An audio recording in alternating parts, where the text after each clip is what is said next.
నమస్తే, welcome to Andhraprabha. Party ఫిరాయించిన ఎమ్మెల్యేల వ్యవహారంలో కీలక పరిణామం. ఇప్పటికే సుప్రీంకోర్టు నోటీసులు జారీ చేయగా 10 మందిలో ఒకరైన Patancheru MLA Gudem Mahipal big twist ఇచ్చారు. తాను పార్టీ మారలేదని, ఇంకా బీఆర్ఎస్ పార్టీ ఎమ్మెల్యేలుగానే ఉన్నానని చెప్పారు. సీఎం రేవంత్ రెడ్డిని కలిసిన సందర్భాన్ని తప్పుగా అర్థం చేసుకున్నారని, కాబట్టి తనపై దాఖలైన పిటిషన్ను కొట్టివేయాలని కోరారు.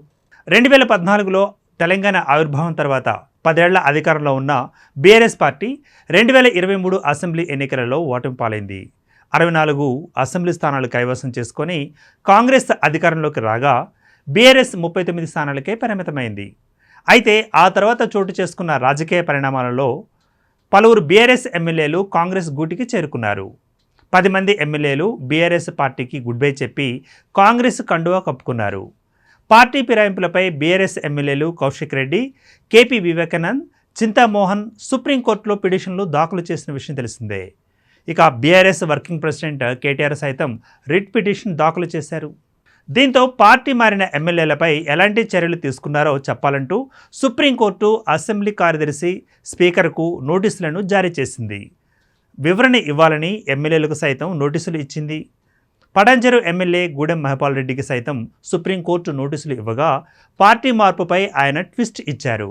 తాను ఇప్పటికీ బీఆర్ఎస్ ఎమ్మెల్యేగానే కొనసాగుతున్నానని చెప్పారు. తాను ఏ పార్టీ మారలేదని స్పష్టం చేశారు. ఈ మేరకు సుప్రీంకోర్టుకు అఫిడవిట్ సమర్పించారాయన. కేటీఆర్ దాఖలు చేసిన పిటిషన్పై విచారణను త్వరగా ముగించాలని కోరారు. తాను అసెంబ్లీకి ఎంపికైన నాటి నుంచి బీఆర్ఎస్ సభ్యుడిగానే కొనసాగుతున్నానని చెప్పారు. గతేడాది జూలైలో ముఖ్యమంత్రి రేవంత్ రెడ్డిని ఆయన నివాసంలో మర్యాదపూర్వకంగానే కలిసినట్లు చెప్పుకొచ్చారాయన. అందులో ఎలాంటి రాజకీయ ప్రయోజనం లేదని, పార్టీ మారే ఉద్దేశం ఏమాత్రం లేదని స్పష్టం చేశారు. తాను సీఎంను కలిసిన సందర్భాన్ని కొన్ని మీడియా సంస్థలు తప్పుగా కథనాలుగా ప్రచురించాయని అన్నారు. వాటి ఆధారంగానే తాను పార్టీ మారినట్లు బీఆర్ఎస్ పార్టీ సహచరుడు చింతా ప్రభాకర్ 2024 జూలైలో అసెంబ్లీ స్పీకర్ ముందు పిటిషన్ను దాఖలు చేశారని అన్నారు. ఎమ్మెల్యేగా నన్ను అనర్హుడిగా ప్రకటించాలని ఆ పిటిషన్లో కోరినట్లుగా పేర్కొన్నారు. ఇప్పుడు సుప్రీంకోర్టు ముందున్న రిట్ పిటిషన్లో కూడా అందులో ఒకటి చెప్పారు. తాను తొలి నుంచి బీఆర్ఎస్ పార్టీలోనే ఉన్నానని, పార్టీ మారలేదని అఫిడవిట్లో వెల్లడించారు. అందువల్ల తనను అనర్హుడిగా ప్రకటించాలన్న విజ్ఞప్తి ఏమాత్రం చెల్లదని చెప్పారు.